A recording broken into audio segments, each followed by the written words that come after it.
Peter William Sutcliffe was born on June 2nd, 1946 in Shipley, West Yorkshire, and grew up in nearby Bingley in a working-class family. His parents were John and Kathleen, and the family raised their children in the Catholic faith, even though his father had Anglican ties through a local church choir. Sources consistently describe the household as ordinary from the outside, but unstable within. His father drank heavily, was violent, and was said to frequently humiliate his family members. Peter was reportedly born prematurely and spent considerable time in the hospital as an infant. One brother later recalled John smashing a beer glass over Peter's head during an argument, and multiple accounts describe the father using a belt to whip the children. This violence was not exclusive to the children, as Kathleen was also a victim of abuse. One especially disturbing event occurred in 1970 where John set up his wife after suspecting her of infidelity. He posed as a lover, lured her to a hotel, and brought Peter and two siblings to witness the exposure. When she arrived, John theatrically pulled out the lingerie from her handbag in front of the children. That incident occurred when Peter was already an adult, but it reflected the family culture in which he had been raised for years. As a boy and teenager, Peter was frequently described as socially awkward, withdrawn, and isolated. Some later accounts also say he was bullied, particularly as he grew older, and he often retreated instead of fighting back. By 1961, when he was about 15 years old, Peter had left school and drifted through a series of low-paying jobs. A major development in the mid-1960s was his work as a gravedigger at Bingley Cemetery, a job he reportedly held in two separate stints. Accounts describe him volunteering for extra work involving corpses and developing a grim or macabre humor. Some reports also say he boasted about robbing from bodies at the morgue or spoke about the dead in a way that disturbed people around him. That cemetery work also became important later because Peter himself tried to build a mythology around it. He claimed that while working among graves, he heard voices, eventually attributing them to God. A key event in his life came on February 14th, 1967, when he met Sonia Surma, who was then 16 years old, at the Royal Standard pub on Manningham Lane in Bradford's red light district. Sonia was the daughter of refugees of Ukrainian and Polish background. As their relationship developed, Sonia became his girlfriend and, by most accounts, one of the few stable anchors in his life. Despite being a consistent figure, her presence only brought along chaos. Sources describe the relationship as emotionally uneven and often tense. Some portray Sonia as sharp-tempered, forceful, and prone to sudden bursts of anger. Others emphasize her own later mental health struggles, including a diagnosis of paranoid schizophrenia while studying to become a teacher. Peter's first known violent incident occurred in 1969. Allegedly, what had occurred was Peter's brother Mick claimed to have seen Sonia with an Italian ice cream salesman. He confronted her, but she would not answer his questions or clarify the state of their relationship. That same night, he decided to go with a different escort. Driving along Manningham Lane in Bradford, he approached a woman and they agreed on a fee. According to later statements, Peter initially intended to simply sleep with the woman and move along, but as events unfolded, he changed his mind. He later explained that he felt disgust toward the woman as well as toward himself. He said he felt trapped, embarrassed, and unable to back out gracefully. He drove with the woman to her home, went inside, and then tried to withdraw from the arrangement. He said he asked for his change back after giving her a larger bill. The woman told him she needed to return to the garage area where he had picked her up in order to get change. When they went back there, the situation worsened for him. Men described as her security were waiting. One man allegedly banged on the car roof and warned Peter not to get out. He then saw the woman laughing with another man as they walked away. In his own retelling, this moment was where he felt the most humiliated in his entire life. He later described going home angrier than before and extending his hatred from this woman to other escorts. Roughly 3 weeks later, he encountered the same woman again in a Lum Lane pub. He approached her and demanded that she set things right by returning his money so there would be no hard feelings. Instead, she laughed at him and spread the story around the pub, causing others to laugh as well. Sometime after that incident, Peter went out with his friend Trevor Birdsall in Birdsall's vehicle in the Bradford area. They were near the city's red light district around St. Paul's Road and Manningham Park. According to Birdsall, Peter asked him to stop the vehicle and got out before disappearing up a road. Peter returned about 10 minutes later looking excited and out of breath, as if he had been running, and urging him to drive off quickly. During the drive, Peter reportedly said he had followed a woman to a house and struck her on the head. Birdsall also recalled Peter pulling a sock from his pocket that contained a stone, then discarding the object out of the window. Peter said he had been obsessively searching for the woman who had wronged him but had not found her. Instead, he vented his anger on the first woman he saw, whom he believed was an escort. The victim ultimately survived. What happened next is one of the most consequential smaller moments in Peter's early criminal career. She had noted the registration number of Birdsall's vehicle, and the next day, police visited Peter's home. Instead of denying the crime, Peter admitted he had struck her, but he minimized the violence by saying he hit her only with his hand. Police gave him what later reports describe as a stern pep talk, but they told him he was fortunate because the woman did not want to press charges. As for why she chose this route, it's believed she simply wanted to avoid attention from police due to her work. Within weeks of the assault, Peter was again in Bradford's red light district, this time carrying a hammer and a long-bladed knife. One detailed source states that he later admitted he had gone out specifically looking for a woman to attack, and that he believed by then his mission required killing rather than merely physically hurting them. On that occasion, however, a police officer spotted his vehicle with its lights on and engine running and found Peter hiding behind a hedge with the hammer. He explained that he was looking for a missing hubcap and said the hammer was for fixing it back into place. The officer didn't accept the explanation, however, he also didn't treat Peter as a potential attacker. Instead, he was simply fined for, quote, being equipped for theft. In August of 1974, Peter married Sonia, and the two were initially forced to move in with Sonia's parents due to Peter's unreliable income. By this point, he was still bouncing between jobs such as working on a packaging line for a TV factory and maintaining a sales role at a different location. He also took jobs as a heavy goods driver amongst other roles.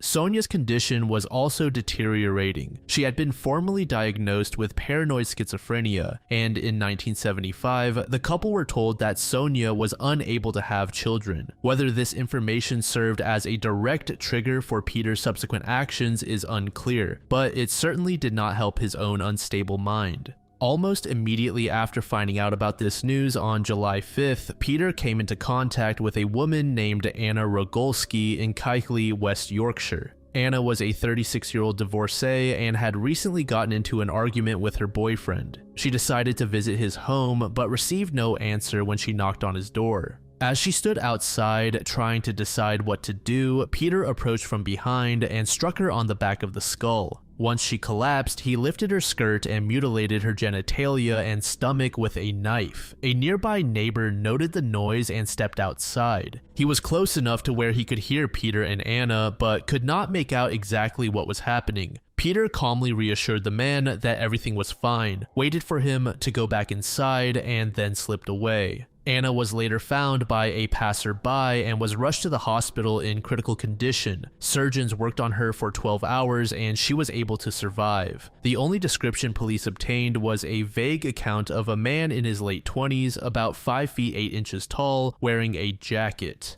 Peter went home that same night and returned to his ordinary routine by morning. 6 weeks later, on August 15th, Peter struck again. This time, he was in Halifax with his Birdsall, and the victim was Olive Smelt, a 46-year-old married mother of 2. Olive had been out for her regular Friday evening drinks with friends and was walking home before midnight. Peter left Birdsall in the car and crossed paths with Olive in an alleyway. He began with some small talk before swinging his hammer into Olive's head. After collapsing to the ground, he slashed her lower back with a knife. Due to an approaching vehicle, Peter quickly fled the scene and returned to Birdsall's car. Olive survived but was permanently scarred by the attack. She later told Detective Dick Holland that her attacker had spoken to her with a Yorkshire accent before striking. This detail would have proved to be quite significant early in the investigation, but it was ignored. Police did not connect the Halifax attack to the earlier assault on Anna, partly because neither woman was from a town with a red light district, and officers were not yet investigating with the intent of connecting crimes.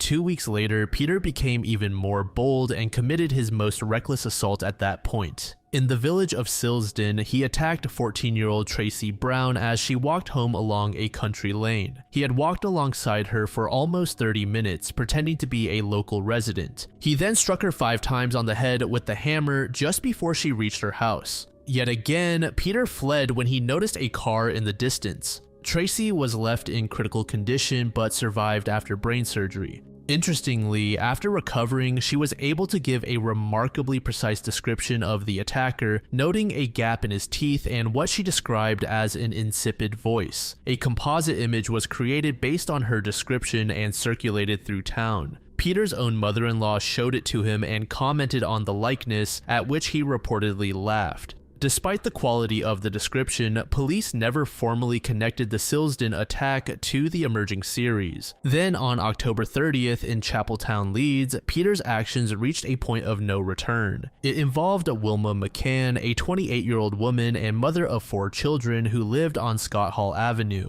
Wilma had spent the evening drinking heavily and, after closing time, had been seen trying to hitch rides from lorry drivers on the road near her home. Peter picked her up, drove to the fields near her home, and attacked her with the hammer. He then violated and mutilated her body, leaving her remains near a well-traveled path. At 5 a.m., police discovered 2 of her children sitting at a nearby bus stop, waiting for their mother who had never come home. What followed was a massive investigation. Detective Dennis Hoban led 150 officers, conducted 11,000 interviews, and processed statements from 6,000 lorry drivers Wilma had been seen near, plus 7,000 residents in the area. Traces of semen were found, but it led nowhere at that stage. Peter was not among those questioned. Nearly 3 months passed before the next murder. On the morning of January 20th, 1976, the mutilated body of 42-year-old Emily Monica Jackson was found in the Manor Industrial Estate in Leeds, near the derelict buildings on Enfield Terrace. Emily and her husband Sidney ran a family roofing business that was struggling severely. They were close to losing their home and in desperation had agreed that Emily would sell her body to help keep the family financially afloat. She had been using the family's company van to work the streets. On the night of the attack, Peter had picked her up outside the Gaiety pub on Roundhay Road, driven her to an abandoned site, and then beaten her over the head with the hammer. He dragged her body into a trash-filled yard and used a sharpened screwdriver to stab her 56 times.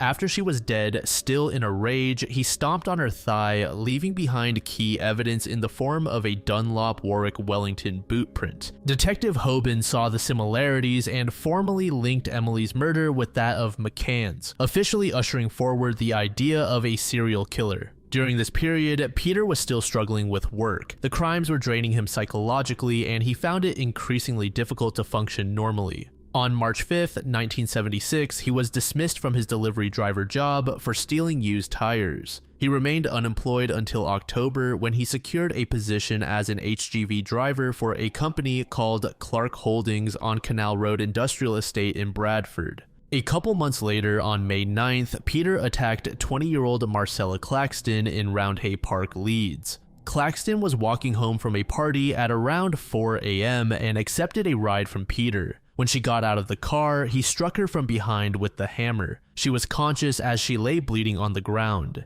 Peter then stood over her and began touching himself. Before leaving, he placed a £5 note in her hand and warned her not to call the police. She ignored the warning and called an ambulance. Claxton required 52 stitches and underwent multiple extensive brain operations. She suffered intermittent blackouts and chronic depression for the rest of her life. At the time of the attack, she had been 4 months pregnant and subsequently miscarried. Despite all of this, police discounted Claxton's account in the early stages. The composite image she produced bore a striking likeness to Peter. The Byford report later identified the failure to properly follow up on Claxton's evidence as a critical missed opportunity that could have ended the series before it progressed further. By 1977, the killings reached peak frequency. The first murder of the year came on February 5th when he attacked 28-year-old Irene Richardson in Roundhay Park. Irene was an escort who lived in a rooming house on Cowper Street, barely surviving financially. Her 2 children had been placed with foster parents. She had last been seen at 11:15 p.m. leaving the house and saying she was heading to a pub and disco called Tiffany's. Peter bludgeoned her to death with the hammer, then stabbed her 3 times. He then mutilated her body and arranged it in a deliberate pose. Officials found tire tracks near the body, but during the investigation, they turned up over 100,000 possibilities. The new senior detective, Jim Hobson, also took over the investigation as Hoban had recently died of a heart attack. Hobson identified the case as a Ripper murder. Shortly afterward, the press gave the unknown killer the nickname the Yorkshire Ripper.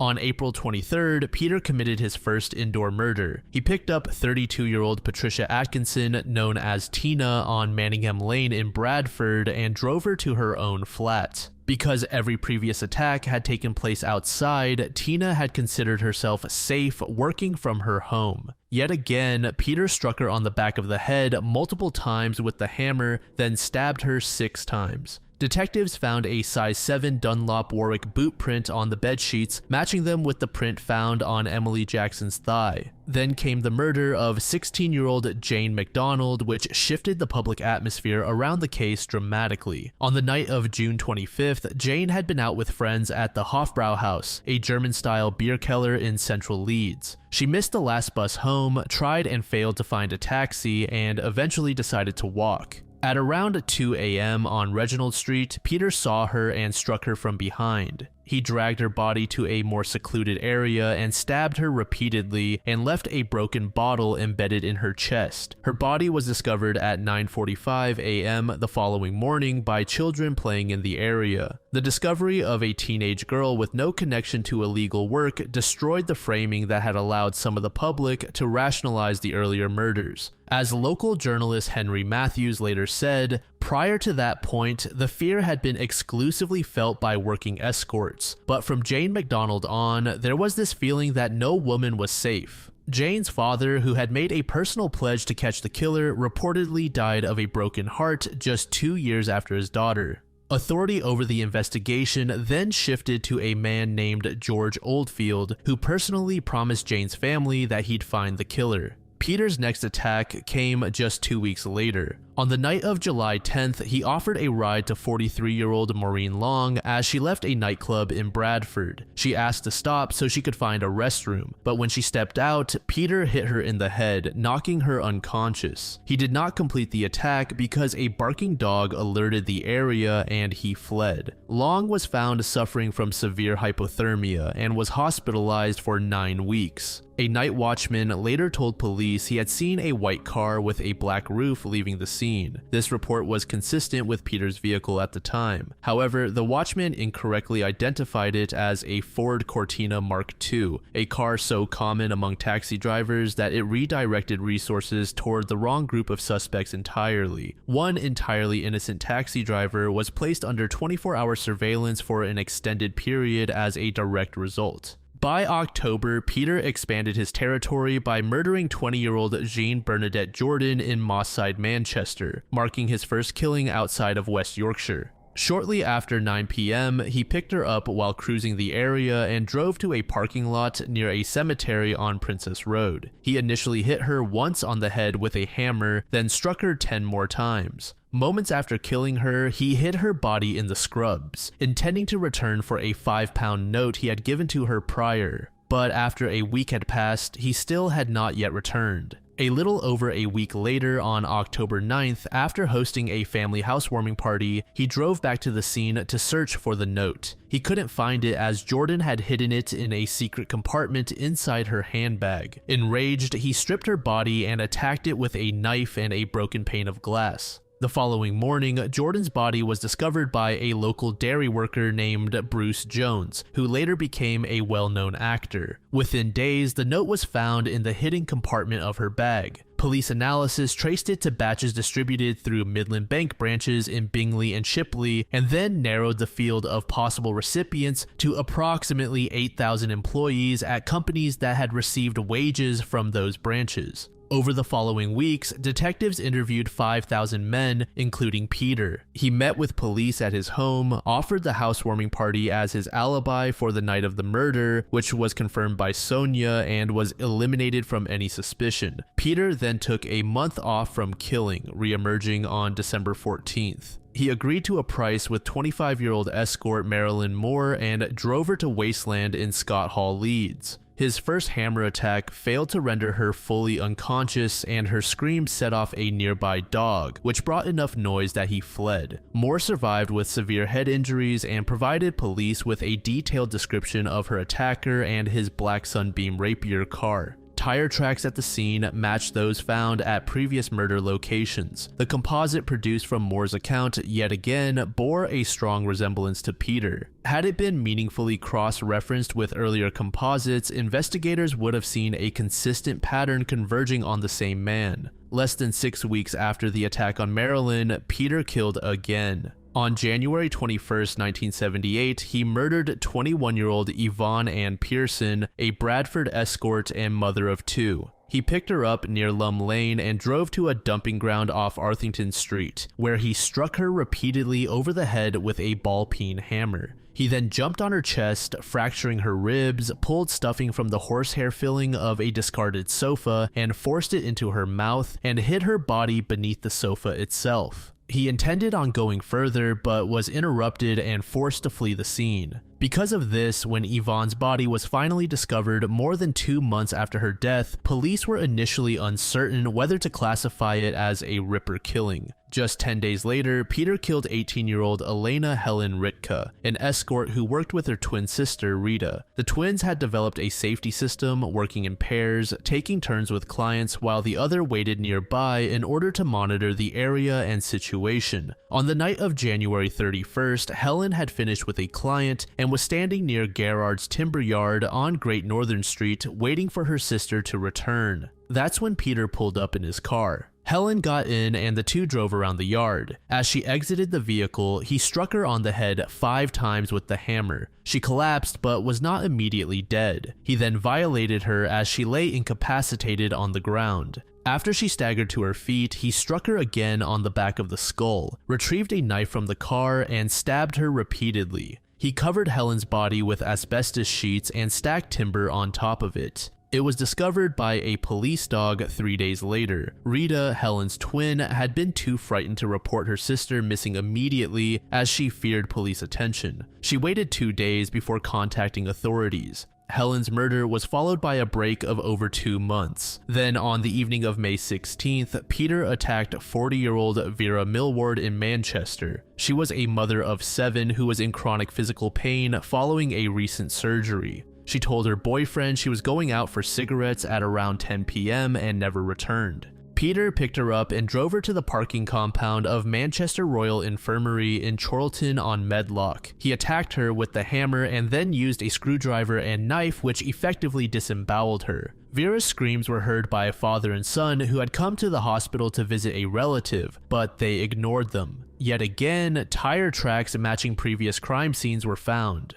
After Vera's murder, there was an 11-month gap in killings, the longest pause in the entire campaign. Officials attribute this lull to the deteriorating health of Peter's mother, Kathleen, who died of heart disease on November 8, 1978. Those close to Peter later described him as devastated by her death. It was during 1978 that the investigation suffered its most catastrophic phase. West Yorkshire police began receiving letters written and signed Jack the Ripper, boasting of the murders and taunting investigators. 2 letters arrived, followed in June 1979 by an audio tape addressed personally to George Oldfield, who was leading the investigation. The tape opened with, "I'm Jack. I see you are having no luck catching me. I have the greatest respect for you, George, but Lord, you're no nearer catching me now than 4 years ago when I started." Dialect analysts identified the voice as carrying a strong Sunderland accent, and linguists narrowed the origin to the Castletown area of Sunderland.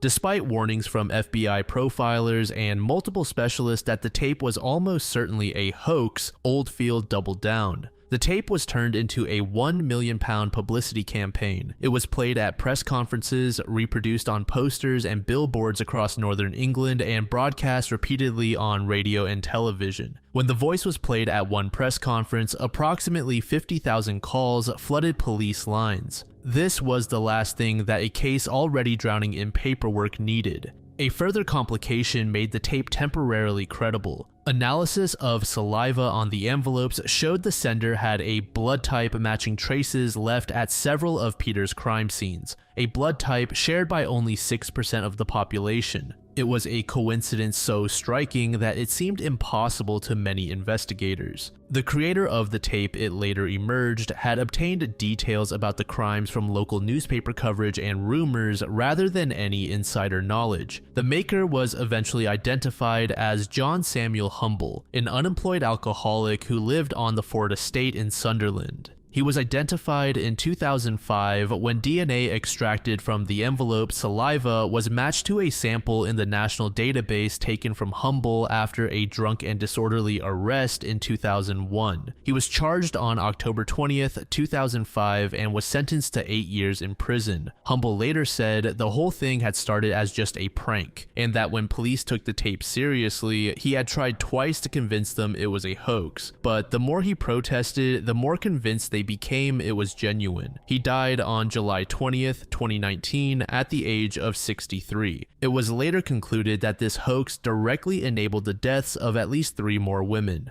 By March 2nd, 1979, Peter was on the move again and had attacked 22-year-old Anne Rooney. She was struck 3 times on the head with what Professor David G., the pathologist who examined her, assessed was likely a hammer. Rooney survived, and her description of the attacker matched previous ones given to investigators. A month later, at 11:55 p.m., Peter murdered 19-year-old Josephine Whitaker, a bank clerk, as she walked home alone across Savile Park Moor in Halifax. Whitaker was returning from a visit to her grandparents and had chosen to cut across the moor rather than take a longer route. Peter struck her in the head and proceeded to stab her to death with a screwdriver. Whitaker was not an escort, which reinforced the fear in the community that no woman was safe regardless of background or location. Another major police failure in the case occurred in July 29th. Detective Andrew Laptew interviewed Peter as part of a vehicle sighting inquiry. His car had been flagged near red light districts in Manchester, Leeds, and Bradford. Andrew was deeply uneasy about the encounter. Despite being instructed to discount suspects without a Geordie accent, Andrew was struck by how closely Peter matched multiple forensic criteria. The right physical description, the right blood type, the right boot size, and a name appearing on the £5 note list. He compiled a detailed report naming Peter as a prime suspect and brought it to a senior officer. The senior officer berated Andrew for ignoring the accent criterion and the insistence on matching composites. His report was filed away, marked simply "File." It sat unread in the backlog of the incident room for approximately 9 months. At around 1 a.m. on September 1st, 1979, Peter murdered 20-year-old Barbara Janine Leach, a social psychology student at Bradford University. Barbara had spent the evening in a pub with friends near the university and was walking back alone toward her student accommodation. Peter had been following her on foot and struck her in the head like always before mutilating her body with his screwdriver. The murder prompted a new expensive publicity campaign warning the public. Despite Peter being on the list of 300 men connected to the £5 note inquiry and having his vehicle repeatedly cited in red light areas, he was interviewed again during the Barbara Leach investigation, and again he was dismissed. By this point, co-workers at his haulage firm had nicknamed him the Ripper as a dark joke because police kept coming to interview him. None of his colleagues suspected the nickname was anything other than ironic. Before his final 2 murders, Peter experienced another brush with the law.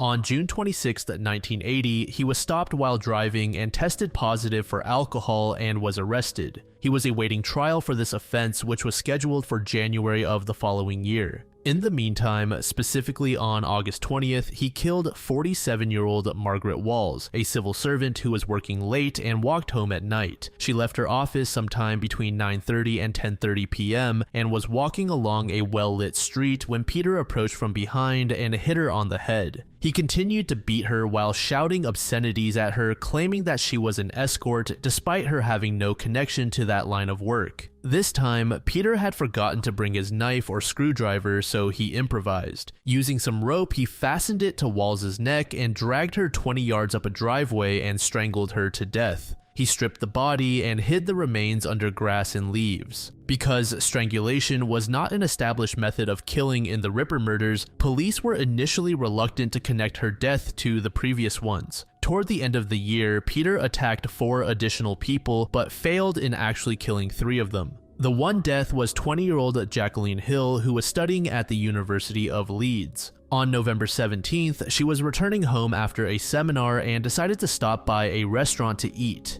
Peter was also eating in the same restaurant and observed Hill the entire time. When she left, he followed her and knocked her out behind a shopping center before killing her with a screwdriver. Her handbag was later found by another student who took it home and showed it to his flatmate, who happened to be an ex-Hong Kong police officer. Recognizing that nothing had been stolen and seeing blood on the bag, the ex-officer immediately called the police. Even then, some officers were initially reluctant to classify Hill as a Ripper victim. When they did confirm the connection, public reaction was fierce. Feminist marches took place demanding curfews for men rather than women. Anonymous letters by the thousands arrived at police stations naming hundreds of new suspects. The investigation had spiraled into near-total dysfunction. With the investigation collapsing under its own weight, police received their most direct lead in the investigation from Trevor Birdsall, the same friend who had been in the car during the 1969 attack. On November 25, 1980, Birdsall sent an anonymous letter to the police containing Peter's full name and home address and stating he had strong reasons to believe this man was the Ripper. The following day, he went to Bradford Police Station in person to provide additional details. Over a month after Hill's murder, Peter left his home at 6 Garden Lane, Heaton, Bradford, just after 4 p.m. on Friday, January 2nd, 1981. He told his wife that he was going to collect a spare key for his sister's car, which had broken down. However, this was a lie. Instead, he drove to a scrapyard near Murfield, just outside Leeds, where he located 2 number plates from a discarded Skoda. One plate had already fallen off the vehicle, and the other he pulled off himself. Peter was due in court later that same month for a drunk driving charge, and he did not want his own vehicle traced in one of the red light districts. He used black electrical tape to fix the Skoda plates directly over the genuine plates on his brown Rover 3500 with a black vinyl roof. By 9 p.m., he rang Sonia from a service station on the road and told her he was having car trouble. An hour later, he was cruising the Havelock Square district of Sheffield, a red light area approximately 30 miles from his home, actively looking for another victim.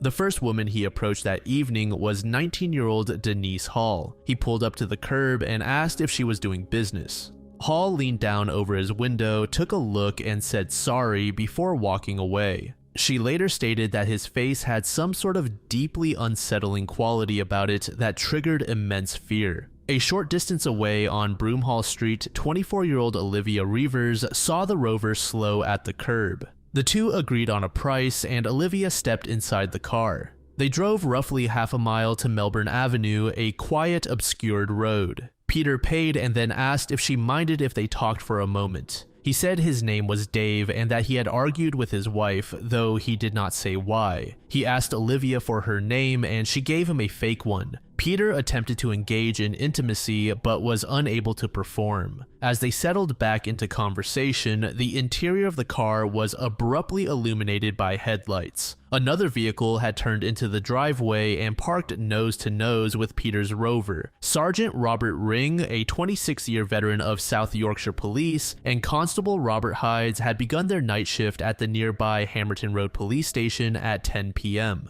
Melbourne Avenue was a known location for escorts, and Ring and Hydes had made it one of their first patrols. When they pulled into the driveway and found the parked Rover, they immediately suspected illegal activity. Hydes approached the driver's side, and Peter stated that Olivia was his girlfriend and that his name was Peter Williams. Meanwhile, Ring walked around to examine the rear plates and radioed headquarters to run a check through the National Police computer at Hendon. The results stated that the plates belonged to a completely different vehicle. Peter and Olivia were then ordered to step out of the vehicle and were led back to the police car. Before getting in, Peter stated he was, quote, bursting for a pee and asked permission to relieve himself. The officers allowed him to step out of sight behind a stone porch, where he was able to reach under his car seat and retrieve his hammer and knife. He gently tossed both items on a bed of leaves before calmly returning to the police car. The group reached the station at around 11 p.m. Peter immediately asked to use the restroom again, where he tossed a second knife hidden inside his jacket into a toilet bowl. Back in the interview room, he admitted his real identity was Peter Sutcliffe. He explained the false plates by telling officers that his insurance had lapsed the previous night and that he was due in court for a drunk driving charge and would likely lose his license. He said he had stolen the plates from a Skoda at a scrapyard near Cooper Bridge, Murfield. Peter was then given a cell where he stayed the night. He later stated that he fell asleep calm as ever, believing that he would get away unscathed, just like always. The next day, around 7:30 a.m., 3 Yorkshire officers arrived and collected Peter. Around 9 a.m., he was logged at Dewsbury Police Station and taken to an interview room. Recently, Chief Ronald Gregory instructed that any man found with an escort in suspicious circumstances was to be brought in as a person of interest in the Ripper case. Initially, Peter was relaxed and spoke freely during the questioning, even sharing that he had been brought in several other times in relation to the murders. At around noon, Sergeant Desmond O'Boyle arrived and took over. He had reviewed Peter's file extensively and eventually requested a blood sample from him. Peter hesitated and asked, "What if it matches the one you're looking for?" O'Boyle then outright asked if Peter was the Ripper, to which he denied, ultimately agreeing to provide the sample. This sample confirmed that Peter belonged to blood group B, the same group linked to crime scene samples. By 5:30 p.m., despite the matching suspect profiles and blood type, O'Boyle concluded that Peter was probably not the Ripper and was leaning toward recommending his release. Superintendent John Clark at Dewsbury was not so certain and ordered the questioning to continue. At 10 p.m., Sergeant Ring returned to Hamerton Road Station to begin another shift. He learned that the man he had arrested the previous night was still in custody and was being questioned by Ripper Squad detectives. Something nagged at him about Peter, and he remembered that Peter had stepped out of sight to pee. This prompted him to head back to the location where he was picked up and investigate. Shining his light into the leaves near an oil storage tank, Ring found a ball-peen hammer and a knife. Officials at Dewsbury were notified, and investigators were sent to examine the scene. By the next morning, several investigators arrived at Peter's residence. A thorough search was made of the house and a workshop at the rear. Officers found numerous hammers, a hacksaw, and several screwdrivers in Peter's Rover alone. Sonia was taken to Bradford Police Headquarters for questioning. When shown the knife recovered from behind the oil tank in Sheffield, she identified it as a knife she had bought before their marriage to protect herself. Additionally, she had unknowingly alibied her husband on at least 3 previous occasions during the investigation. Back at Dewsbury, Peter was taken from his cell after breakfast on Sunday and placed in the interview room again. Throughout the morning, detectives asked general questions while carefully narrowing the possible explanations for Peter's behavior. Throughout this process, he remained friendly and calm.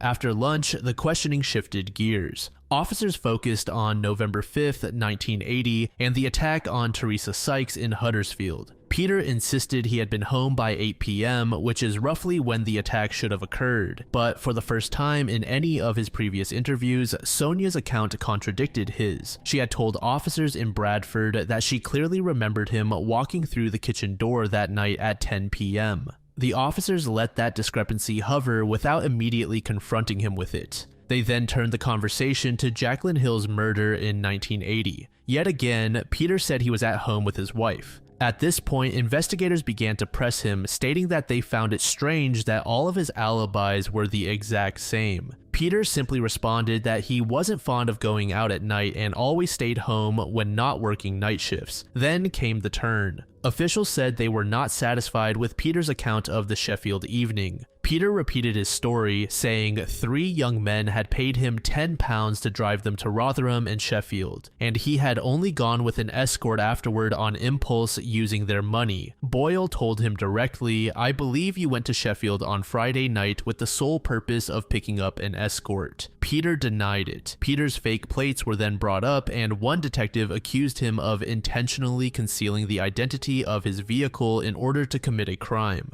Specifically, one that involved harming an escort. It was here that Peter asked if they thought he was the Yorkshire Ripper. Officials did not immediately say yes, but Peter, unprovoked, admitted that it was him. He was then quoted saying, "I just want to tell you what I've done. I'm glad it's all over. I would have killed that girl in Sheffield if I hadn't been caught, but I'd like to tell my wife myself. I don't want her to hear about it from anyone else." He confirmed that the weapons had been hidden behind the oil tank, and that he was hoping to get bailed out and recover them before the police thought to look. When asked how many women he had killed, Peter initially said 11. Then he paused, thought, and corrected himself, saying 12. The murder count was eventually corrected to 13 as the interrogation continued over the following hours. Peter was charged on January 4th, 1981. He first appeared in court at Dewsbury on January 5th, greeted by a large and hostile crowd outside. His trial began on May 5th of the same year at the Central Criminal Court in London. He pleaded not guilty to the 13 murder charges, instead entering a plea of guilty to manslaughter on grounds of diminished responsibility. 4 psychiatrists testified that he suffered from paranoid schizophrenia, and the prosecution initially intended to accept his manslaughter plea.